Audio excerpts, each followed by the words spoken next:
പലരും ജീവിതത്തിൽ ചത്ത് പണിയെടുക്കുന്നുണ്ട്. ഇങ്ങനെ ചത്ത് പണിയെടുക്കുന്നതുകൊണ്ട് നിങ്ങൾക്കൊന്നും നേടാൻ പറ്റണമെന്നില്ല. കൂടുതൽ അധ്വാനിച്ചാൽ കൂടുതൽ വരുമാനം, കൂടുതൽ സമ്പാദിക്കാൻ പറ്റും എന്നുള്ളത് തെറ്റിദ്ധാരണയാണ്. കൂടുതൽ അധ്വാനിക്കുന്നുണ്ടെന്ന് പറയുകയാണെങ്കിൽ ഇപ്പോൾ ടാർ ചെയ്യുന്ന ടാർ പണിക്കാരായിരിക്കും ഏറ്റവും കൂടുതൽ സമ്പാദിക്കേണ്ടത്, അല്ലേ? അവരത്രയും കഷ്ടപ്പാടില്ലല്ലോ. മറ്റുള്ള ജോലിയൊക്കെ ആലോചിച്ച് നോക്കുകയാണെങ്കിൽ ചൂടത്ത് അതല്ല കാര്യം. കുറഞ്ഞ അധ്വാനത്തിലൂടെ കൂടുതൽ എങ്ങനെ നമുക്ക് സമ്പാദിക്കാം, കൂടുതൽ എങ്ങനെ നമുക്ക് നേട്ടം കൊയ്യാം. 10 പ്രാക്ടിക്കൽ സ്റ്റെപ്സ്. ഒന്നാമത്തെ പ്രാക്ടിക്കൽ സ്റ്റെപ്പ് എന്ന് പറയുന്നത് 80-20 റൂളാണ്. 20% അധ്വാനത്തിൽ നിന്ന് 80% റിസൾട്ട് ആയിരിക്കണം. അങ്ങനെ ആയിരിക്കണം നമ്മൾ ചിന്തിക്കേണ്ടത്. അല്ലാതെ 80% കഷ്ടപ്പെട്ട് 20% റിസൾട്ട് അങ്ങനെ ചിന്തിക്കരുത്. നേരെ ഉൾട്ടയായിട്ട് ചിന്തിക്കുക. അപ്പോഴേ നമുക്ക് കാര്യങ്ങൾ നടക്കുള്ളൂ. ഇല്ലെങ്കിൽ ഈ ചത്ത പണിയെടുക്കൽ മാത്രമേ ഉണ്ടായിരിക്കുള്ളൂ, റിസൾട്ടും ഉണ്ടായിരിക്കില്ല. അപ്പോൾ നിങ്ങൾക്ക് ഏതൊക്കെ കാര്യങ്ങളാണ് ഇമ്പോർട്ടൻസ് ഉള്ളത്, പ്രയോറിറ്റി കൊടുക്കേണ്ടത്, അതായിരിക്കും നമ്മൾ ആ 20%-നകത്ത് ചെയ്യുക. അങ്ങനെ ചെയ്തെങ്കിലേ നമുക്ക് വലിയ വലിയ കാര്യങ്ങൾ നടത്തിയെടുക്കാൻ പറ്റുള്ളൂ. സോ ആ ഒരു പ്രയോറിറ്റി വൈസ് നമ്മൾ കാര്യങ്ങൾ തരംതിരിക്കുക. നമ്മളെ കൊണ്ട് ചെയ്യാൻ പറ്റാത്തതാണെങ്കിൽ, അല്ലെങ്കിൽ അൺഇമ്പോർട്ടൻ്റ് ആണെങ്കിൽ, നമ്മളെ കൊണ്ട് കഴിയില്ലെങ്കിൽ അത് ഡെലിഗേറ്റ് ചെയ്യുക, വേറെ ആളെ കൊണ്ട് ചെയ്യിപ്പിക്കുക. നമ്മൾ എന്തിനാണ് അതിനൊക്കെ വേണ്ടി സമയം ചെലവഴിക്കുന്നത്? നമുക്ക് നമ്മുടെ ലക്ഷ്യങ്ങൾ, നമ്മുടെ സ്വപ്നങ്ങളിലേക്കാണ് നമ്മൾ പോകേണ്ടത്. നമ്മുടെ റിസൾട്ടാണ് നമ്മുടെ മെയിൻ എയിം എന്ന് പറയുന്നത്. സോ നിങ്ങൾക്ക് റിസൾട്ട് ഉണ്ടാക്കി തരാത്ത കാര്യമാണെങ്കിൽ ആ 20% നിന്ന് എടുത്ത് പുറത്തിടുക. അത് വേറൊരാളെ കൊണ്ട് ചെയ്യാൻ ഏൽപ്പിക്കുക. നിങ്ങളുടെ ഫ്രണ്ട്സിനെ ഏൽപ്പിക്കുക, അല്ലെങ്കിൽ നിങ്ങളുടെ സഹപ്രവർത്തകരെ ഏൽപ്പിക്കുക, അതല്ലെങ്കിൽ നിങ്ങളുടെ കൂടെ വർക്ക് ചെയ്യുന്ന നിങ്ങളുടെ സബോർഡിനേറ്റ്സിനെ അത് ഏൽപ്പിക്കുക, നിങ്ങളുടെ താഴെയുള്ളവരെ അത് ഏൽപ്പിക്കുക. രണ്ടാമത്തെ പ്രാക്ടിക്കൽ സ്റ്റെപ്പ് എന്ന് പറയുന്നത് ഡീപ്പായിട്ടുള്ള വർക്ക് സെഷൻസ് ആണ്. അതായത് ഒരു ഉദാഹരണം പറയുകയാണെങ്കിൽ ഒരു 90 മിനിറ്റ്സ്, അതായത് 1.5 മണിക്കൂർ നേരത്തേക്കുള്ള കണ്ടിന്യൂസ് ആയിട്ടുള്ള വർക്ക്. ആ വർക്കിനിടയിൽ ഒരു ഡിസ്ട്രാക്ഷനും ഉണ്ടാകാൻ പാടില്ല. ഒരാൾ വന്ന് വിളിക്കാൻ പാടില്ല, ഒരാൾ നമ്മളെ ഫോൺ ചെയ്യാൻ പാടില്ല, മെസ്സേജ് അയക്കാൻ പാടില്ല, ഒന്നും നടക്കാൻ പാടില്ല. അതിനെന്ത് വേണം? നോട്ടിഫിക്കേഷൻ ഓഫ് ആക്കണം, വേണ്ടി വന്നാൽ ഫ്ലൈറ്റ് മോഡിലിട്ടിട്ട് മൂടി വെക്കണം ഫോണ് എന്ന് പറയുന്ന അവസ്ഥ. അങ്ങനെ ചെയ്യണം എന്നുള്ളതല്ല, റിസൾട്ട് അതായിരിക്കണം. നിങ്ങൾ ആരും ഒരു ശല്യവും ചെയ്യാത്ത അവസ്ഥയിലുള്ള ഒരു 90 മിനിറ്റുള്ള കണ്ടിന്യൂസ് ആയിട്ടുള്ള ഇൻറ്റൻസീവായിട്ടുള്ള വർക്ക്. അത് വർക്കാവാം, പഠിപ്പായിരിക്കാം, എന്തോ ആയിരിക്കാം. നിങ്ങൾ ചെയ്യുന്ന കാര്യത്തിനകത്ത് 90 മിനിറ്റ് നേരത്തേക്കുള്ള ഒരു ഫുൾ ഫോക്കസ്ഡ് പരിപാടി. ശ്രദ്ധിക്കേണ്ട കാര്യം, എല്ലാ നോട്ടിഫിക്കേഷനും നിങ്ങൾ ഓഫ് ചെയ്തിരിക്കണം. മൂന്നാമത്തെ ഒരു പ്രാക്ടിക്കൽ സ്റ്റെപ്പ് എന്ന് പറയുന്നത്, ഇപ്പോൾ എത്ര സമയം നമുക്ക് കിട്ടുന്നോ അതിനനുസരിച്ച് നമുക്ക് എക്സ്പാൻഡ് ചെയ്യാൻ അറിയാം നമ്മുടെ ജോലീനെ. ഇപ്പോൾ ഇലോൺ മസ്കിൻ്റെ ഒരു കോട്ട് ഞാൻ കേട്ടതാണ്. അതിനകത്ത് പറയുന്നുണ്ട്, നിങ്ങൾക്കിപ്പോൾ ഒരു വീട് ക്ലീനാക്കാൻ, വൃത്തിയാക്കാൻ നിങ്ങൾക്ക് 1 മാസം സമയം തന്നിട്ടുണ്ടെങ്കിൽ ആ 1 മാസം കൊണ്ട് നിങ്ങളെല്ലാം വളരെ നീറ്റായിട്ട് ക്ലീനായിട്ട് ചെയ്തിട്ട് വൃത്തിയാക്കിയെടുക്കും. എന്നാൽ ആ ഒരു മാസം, അതായത് 30 ദിവസം എന്ന് പറയുന്ന സ്ഥാനത്ത് നിങ്ങൾക്ക് 3 മണിക്കൂറേ തന്നിട്ടുള്ളൂ എങ്കിൽ നിങ്ങൾ വീട് വൃത്തിയാക്കും നന്നായിട്ട്. പക്ഷേ 30 ദിവസത്തിന് വേണ്ടി നിങ്ങൾ എന്തൊക്കെ ചെയ്യുമോ ആ കാര്യങ്ങളായിരിക്കില്ല. നിങ്ങൾ ചെയ്യുന്നതിൻ്റെ ഇൻറ്റൻസിറ്റിയും സ്പീഡും എല്ലാം പട്ടപ്പട്ടാന്ന് തന്നെ കൂടും. സോ ഒരു കാര്യം, നമ്മൾ അർജൻസി ക്രിയേറ്റ് ചെയ്താൽ നമ്മൾ കുറച്ച് സ്പീഡ് ചെയ്യും, അല്ലേ? നിങ്ങൾക്ക് ജോലി ആയാലും ശരി, എക്സാമിൻ്റെ പഠിപ്പായാലും ശരി, നിങ്ങൾ ചിന്തിച്ചറിയാൻ പറ്റും. ആ ഒരു ടൈം കുറവാണെന്നുള്ളത് കാണുന്ന സമയത്ത് നമ്മുടെ വർക്ക് സ്പീഡ് കുറച്ച് കൂടുന്നത് കാണാൻ പറ്റും. നമ്മൾ ഇൻറ്റൻസീവായിട്ട് വർക്ക് ചെയ്യുന്നത് കാണാൻ പറ്റും. സോ ഡെഡ് ലൈൻസ് നിങ്ങൾ വയ്ക്കുക. നിങ്ങൾ തന്നെ ഡെഡ് ലൈൻസ് വയ്ക്കുക. ഈ ഒരു സമയം കൊണ്ട് തീർക്കേണ്ടതാണ്. ഇങ്ങനെ ഒരു അർജൻസി ക്രിയേറ്റ് ചെയ്യുമ്പോഴാണ് നമുക്കത് പെട്ടെന്ന് ചെയ്ത് തീർക്കണം എന്നുള്ളൊരു തോന്നലുണ്ടാവുക. അല്ലെങ്കിൽ നമ്മൾ സാധു വിടും, മടി പിടിക്കും, പ്രോക്രാസ്റ്റിനേഷൻ അവിടെ സംഭവിക്കും. നാളെ ചെയ്യാം ഈ ഒരു തോന്നൽ അവിടെ വരും. സോ ഡെഡ് ലൈൻ നിങ്ങൾക്ക് തന്നെ വയ്ക്കുക. ഈ സമയം കൊണ്ട് ഞാനത് തീർക്കും. അപ്പോൾ എത്ര സമയം വേണമോ ആക്ച്വലി തീർക്കാൻ, അതിൽ നിന്ന് കുറച്ച് സമയം പിടിക്കുക. അത്രയും സമയം വേണ്ട, കുറച്ച് കുറയ്ക്കുക. ആ സമയമാണ് നിങ്ങൾ ഇതിനു വേണ്ടി അലോട്ട് ചെയ്തിരിക്കുന്ന സമയം. എന്താണോ നിങ്ങൾ ചെയ്യുന്നത് അതിന്. സോ അതിൻ്റെ റിസൾട്ട് എന്ന് പറയുന്നത് അപ്പോൾ സൂപ്പറായിരിക്കും. നേരത്തെ പറഞ്ഞ പോലെ 30 ദിവസം കിട്ടിയാൽ ചെയ്യുന്ന ആ റിസൾട്ട് നിങ്ങൾക്ക് 3 മണിക്കൂർ കൊണ്ടും ഉണ്ടാക്കാം, നിങ്ങൾ മര്യാദയ്ക്ക് അതിന് വേണ്ടി എഫേർട്ട് ഇടുകയാണെങ്കിൽ. നാലാമത്തെ പ്രാക്ടിക്കൽ സ്റ്റെപ്പ് എന്ന് പറയുന്നത്, നിങ്ങൾക്ക് എല്ലാ കാര്യങ്ങളും നിങ്ങൾ തന്നെ ചെയ്യണമെന്നില്ല. ഈ പല ബിസിനസ്സുകാർ ചെയ്യുന്നൊരു മണ്ടത്തരമാണ്. ഓഫീസിൽ ചെന്നിരുന്ന് അവർ ഷട്ടർ പൊക്കി കൗണ്ടറിലിരുന്ന് ആ ഒരു ബിസിനസ് പരിപാടിയൊക്കെ കഴിഞ്ഞ് എല്ലാ സ്റ്റാഫും പോയി നമ്മൾ കട മൂടി എല്ലാം കഴിഞ്ഞ് അവരായിരിക്കും ഷട്ടറും പൂട്ടിയിട്ട് താക്കോലെടുത്ത് വീട്ടിൽ പോകുന്നുണ്ടാവുക. ഈ ഒരു അവസ്ഥയിലേക്ക് പോകരുത്. എല്ലാ കാര്യങ്ങളിലും നിങ്ങൾ പോയി തലയിടാൻ നിൽക്കരുത്. പറ്റുന്ന കാര്യങ്ങളാണെങ്കിൽ ഇതൊക്കെ നിങ്ങൾ മറ്റുള്ളവർക്ക് ഡെലിഗേറ്റ് ചെയ്യുക. അപ്പോൾ ഒരു ഡിജിറ്റൽ മേഖലയിലുള്ള ആൾക്കാരാണെങ്കിൽ, കമ്പ്യൂട്ടർ ഫീൽഡിലുള്ള ആൾക്കാരാണെങ്കിൽ അവർക്കത് കുറച്ചും കൂടി ഈസി ആയിട്ട് ഡെലിഗേറ്റ് ചെയ്യാൻ പറ്റും. മറ്റുള്ളവരെക്കാൾ കൂടുതൽ മറ്റുള്ളവർക്കും പറ്റും, ഇല്ലെന്നല്ല, ചെയ്യാൻ പറ്റും. ഇപ്പോൾ അപ്പ് വർക്ക്, ഫ്രീലാൻസർ, അങ്ങനെയുള്ള കുറേ വെബ്സൈറ്റുകളുണ്ട്. സോ ഇതുപോലുള്ള സ്ഥലങ്ങൾ എന്ന് പറയുന്നത് പലപ്പോഴും ഫ്രീലാൻസ് ആയിട്ട് നമുക്ക് ജോലി ചെയ്യാൻ ആളെ കിട്ടുന്ന ഇടങ്ങളാണ്. സോ ഇത്തരം സാഹചര്യങ്ങൾ നമുക്ക് ഉപയോഗിക്കാൻ പറ്റും. സോ ഇത്തരം വെബ്സൈറ്റുകളെ നിങ്ങൾ ഉപയോഗിക്കുക. നിങ്ങൾക്ക് ഇപ്പോൾ ഇമ്പോർട്ടൻസ് അല്ലെങ്കിൽ നിങ്ങളുടെ സാന്നിധ്യം ഇല്ലെങ്കിലും ചെയ്യാൻ പറ്റുന്ന കാര്യങ്ങളാണെങ്കിൽ മറ്റൊരാളെ കൊണ്ട് അത് നിങ്ങൾക്ക് ചെയ്യിക്കാം. അവർക്ക് അതിനുള്ള പൈസ കൊടുത്താൽ മതി. പക്ഷേ നിങ്ങൾക്ക് റിസൾട്ട് നന്നായിട്ട് കിട്ടുമെങ്കിൽ നിങ്ങൾ നിങ്ങളുടെ സമയം കളയണ്ടല്ലോ. നിങ്ങൾ നിങ്ങളുടെ സമയം കളഞ്ഞ് നിങ്ങളുടെ ലക്ഷ്യങ്ങൾ നടക്കാതിരിക്കണ്ടല്ലോ. നിങ്ങൾ മെയിൻ കാര്യങ്ങളിലായിരിക്കണം ഫോക്കസ് ചെയ്യേണ്ടത്. ചെറിയ ചെറിയ കാര്യങ്ങൾ, അൺഇമ്പോർട്ടൻ്റ് ആയിട്ടുള്ള കാര്യങ്ങൾ ഇതുപോലെ ഡെലിഗേറ്റ് ചെയ്യുക, മറ്റൊരാളെ കൊണ്ട് ചെയ്യിപ്പിക്കുക. അതിന് നേരത്തെ പറഞ്ഞ ഈ അപ്പ് വർക്കും ഈ പറയുന്ന ഫ്രീലാൻസർ വെബ്സൈറ്റുകളൊക്കെ നിങ്ങൾക്ക് ഉപയോഗിക്കാം.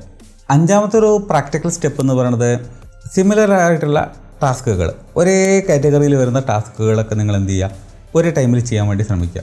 ഇപ്പോൾ ഒരു ഉദാഹരണത്തിന് മെയിൽ നോക്കുന്ന പരിപാടി ഉണ്ടെങ്കിൽ അതൊരു ടൈമിൽ നിങ്ങൾക്ക് ചെയ്യാൻ പറ്റും. അതായത് അർജൻറ്റായിട്ട് ആൾക്കാരെ വിളിക്കണം എന്നുണ്ടെങ്കിൽ നമ്മുടെ ബിസിനസ് കാര്യങ്ങൾക്കായാലും എന്തായാലും ശരി, നമ്മുടെ പ്രൊഫഷൻ്റെ ആ ഒരു മേഖലയിലുള്ള കാര്യങ്ങൾ, അതായത് കമ്പ്യൂട്ടർ റിലേറ്റഡ് ആയിട്ടുള്ള മെയിൽ നോക്കുക, ഫോൺ വിളിക്കണമെങ്കിൽ നോക്കുക, മെസ്സേജ് നോക്കാണ്ടെങ്കിൽ അത് നോക്കുക, വാട്സപ്പിൽ ആർക്കെങ്കിലും അർജൻറ്റായിട്ട് പ്രൊഫഷണൽ കാര്യങ്ങൾക്ക്, ഒഫീഷ്യൽ കാര്യങ്ങൾക്ക് അയക്കാനുള്ള കാര്യങ്ങളുണ്ടെങ്കിൽ അതൊക്കെ ഒറ്റ ടൈമിൽ ഒരു സ്ട്രെച്ചിൽ നിങ്ങൾ ചെയ്ത് തീർക്കുക. പലപ്പോഴായിട്ട് ചെയ്ത് തീർക്കാതെ അതിനുവേണ്ടി ഒരു അരമണിക്കൂറാണ്ട് ചിലവിട്ടിട്ട് ആ മൊത്തം പരിപാടി തീർക്കുക. പിന്നെ ഇനി ആ വഴിക്ക് തിരിയരുത്. പിന്നെ മൊബൈൽ, പിന്നെ വാട്സപ്പ്, പിന്നെ അങ്ങനെയുള്ള പരിപാടിക്ക് പോകരുത്. പിന്നെ നിങ്ങൾ അടുത്ത ഫീൽഡിലേക്ക്, അടുത്ത മേഖലയിലേക്ക് നിങ്ങൾ തിരിഞ്ഞു. ഇതിന് അലോട്ട് ചെയ്ത സമയം നിങ്ങൾ കഴിഞ്ഞു. പറഞ്ഞു വരുന്നത് ഓരോ കാര്യങ്ങൾക്കും ഒരു സ്പെസിഫിക് ആയിട്ടുള്ള ടൈം നമ്മൾ അലോട്ട് ചെയ്തിട്ടുണ്ടെങ്കിൽ പിന്നെ അങ്ങോട്ട് തിരിഞ്ഞ് നോക്കണ്ട. ആ പരിപാടി ചെയ്ത് കഴിഞ്ഞാൽ ആ പരിപാടി കഴിഞ്ഞു. ഇനി അടുത്ത ദിവസം മാത്രമേ നമ്മൾ ഈ ടൈം വരുമ്പോൾ ഈ കാര്യത്തെക്കുറിച്ച് ചിന്തിക്കുകയുള്ളൂ. അങ്ങനെ നിങ്ങളൊരു ഡിസിപ്ലിൻ മെയിൻറ്റെയിൻ ചെയ്യണം. ഏത് സമയവും ഫോൺ അവൈലബിൾ ആണ്. ഏത് സമയം ആരും മെസ്സേജ് അയച്ചാലും ഞാൻ നോക്കും. ചെയ്യരുത്. അതിനായിട്ടൊരു ടൈം അലോട്ട് ചെയ്യുക. മോർണിംഗിൽ അരമണിക്കൂർ, ഈവനിങ്ങിൽ ഇത്ര നേരം, അല്ലെങ്കിൽ ഉച്ചയ്ക്ക് ഭക്ഷണം കഴിക്കുമ്പോൾ എത്ര നേരം. ഇങ്ങനെ ഒരു ടൈമെങ്കിലും നിങ്ങൾക്ക് ഉണ്ടായിരിക്കണം. ഇങ്ങനെ അത്രയും അർജൻറ്റായിട്ട് വേണ്ടുന്ന കാര്യങ്ങളാണെങ്കിൽ, അല്ലെങ്കിൽ ദിവസത്തിൽ ഒരു നേരം മാത്രം അതിന് അലോട്ട് ചെയ്യുക.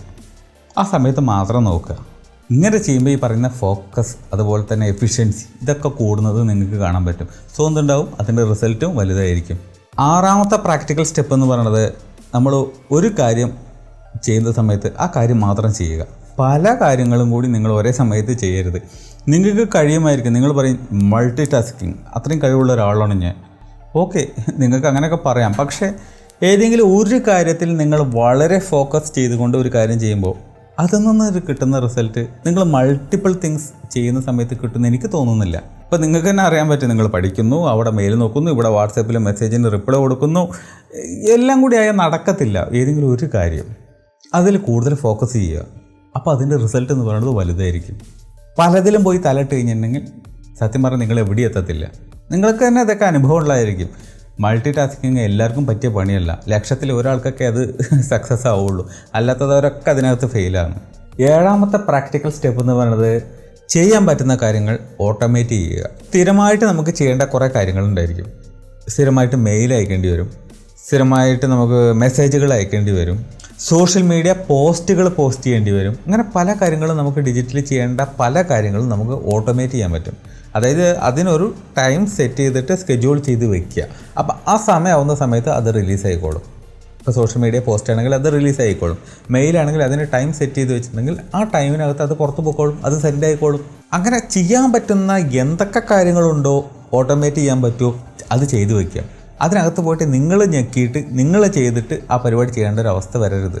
ഇപ്പോൾ ഒരു എക്സാമ്പിൾ പറയുകയാണെങ്കിൽ, ഈ വീഡിയോ ഷൂട്ട് ചെയ്ത് എഡിറ്റ് ചെയ്ത് എല്ലാ പരിപാടിയും കഴിഞ്ഞതിന് ശേഷം അത് എന്തായിട്ട് മാറ്റും, ഇത് ഏത് സമയത്താണോ ഇറക്കേണ്ടത്, റിലീസ് ചെയ്യേണ്ട സമയം, ആ സമയത്തേക്ക് സെറ്റ് ചെയ്ത് വയ്ക്കും.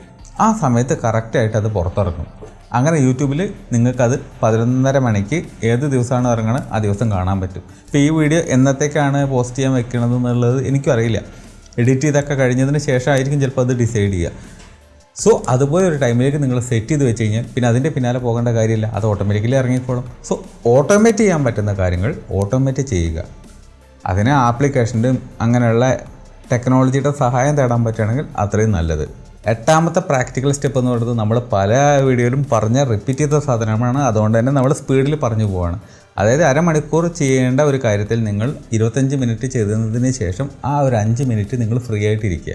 നിങ്ങളുടെ ബോഡി മൂവ് ചെയ്യുന്ന പല കാര്യങ്ങളിൽ ഏർപ്പെടുക, നിങ്ങളൊന്ന് റിഫ്രഷ് ആയിട്ട് വരിക, തിരിച്ച് ആ 25 മിനിറ്റ് എഗെയിൻ നിങ്ങൾ ചെയ്യുക, പിന്നെ 5 മിനിറ്റ് ഫ്രീ ആയിട്ട് നിങ്ങൾ എന്തെങ്കിലും ചെയ്യുക, ആക്ടിവിറ്റീസ്, ബോഡി മൂവ് ചെയ്യുന്ന എന്തെങ്കിലും ഒരു ആക്ടിവിറ്റീസിൽ ഏർപ്പെടുക, മറുപടിയും പിന്നെ വന്നിട്ട് നമ്മൾ ഇതുപോലെ കണ്ടിന്യൂ ചെയ്യുക. ഈ ഒരു രീതിയിൽ പോവുകയാണെങ്കിൽ ആ ഒരു ബേൺഡ് ഔട്ട് എന്ന് പറയുന്ന അയ്യോ എൻ്റെ അപ്പാ എന്നാലെ മുടിയാതെ എന്ന് പറയുന്ന ഒരു അവസ്ഥയിലേക്ക് നിങ്ങൾ പോവില്ല. നിങ്ങൾ എങ്ങനെയെങ്കിലും നിങ്ങളത് ചെയ്തെടുക്കും. കാരണം ആ ഒരു 5 മിനിറ്റ് റെസ്റ്റ് നിങ്ങൾക്ക് ഒരു ഫ്രഷ്നെസ് കൊടുക്കും. ആ ഒരു ഫ്രഷ്നെസ് മതി നിങ്ങളെ എഗെയിൻ ഈ പറയുന്ന പോലെ ഒരു 25 മിനിറ്റ് വർക്ക് ചെയ്യാൻ. 9ാമത്തെ പ്രാക്ടിക്കൽ സ്റ്റെപ്പ് എന്ന് പറയുന്നത് നിങ്ങളുടെ സ്കില്ല് ഡെവലപ്പ് ചെയ്യുന്ന കാര്യത്തിൽ നിങ്ങൾക്ക് ശ്രദ്ധ വേണം. നിങ്ങളെല്ലാം പഠിച്ചു എല്ലാം തികഞ്ഞു എന്ന് പറഞ്ഞുകൊണ്ടിരിക്കരുത്. നിങ്ങൾ സ്കില്ല് ഡെവലപ്പ് ചെയ്യുന്നതിൻ്റെ ഒരു ഉദ്ദേശം എന്ന് പറയുന്നത് നിങ്ങളുടെ കാര്യങ്ങൾ കുറച്ചും കൂടി എളുപ്പമാക്കാനാണ്. അതായത് കുറഞ്ഞ എഫേർട്ടിൽ നിന്ന് കൂടുതൽ വരുമാനം ഉണ്ടാക്കാൻ, കൂടുതൽ റിസൾട്ട് ഉണ്ടാക്കണമെങ്കിൽ നിങ്ങൾ പല സ്കില്ലുകളും പുതിയതായിട്ട് പഠിക്കേണ്ടി വരും. അല്ലെങ്കിൽ ഇപ്പോൾ ഉള്ള സ്കില്ലിനെ ഒന്നും കൂടി പോളിഷ് ചെയ്യേണ്ടി വരും, ഒന്നുകൂടി ഇമ്പ്രൂവ് ചെയ്യേണ്ടി വരും, അതിനകത്ത് പ്രോഗ്രസ് കൊണ്ടുവരേണ്ടി വരും. സോ ഡെയിലി നിങ്ങളുടെ പ്രോഗ്രസ്സിന് വേണ്ടി പഠിക്കാൻ വേണ്ടി പല കാര്യങ്ങളും നിങ്ങൾ ചെയ്തേ പറ്റുള്ളൂ. ഈ നമ്മൾ പൊതുവെ പറയാറുള്ളൊരു കാര്യമാണ്, ഈ ടീച്ചേഴ്സ് എന്ന് പറഞ്ഞു കഴിഞ്ഞിട്ടുണ്ടെങ്കിൽ അവർ ഈ പഠിച്ച സാധനങ്ങളിട്ട് മറക്കില്ല, പുതിയ കാര്യങ്ങളിട്ട് പഠിക്കില്ല. കളിയാക്കി പറയണതാ.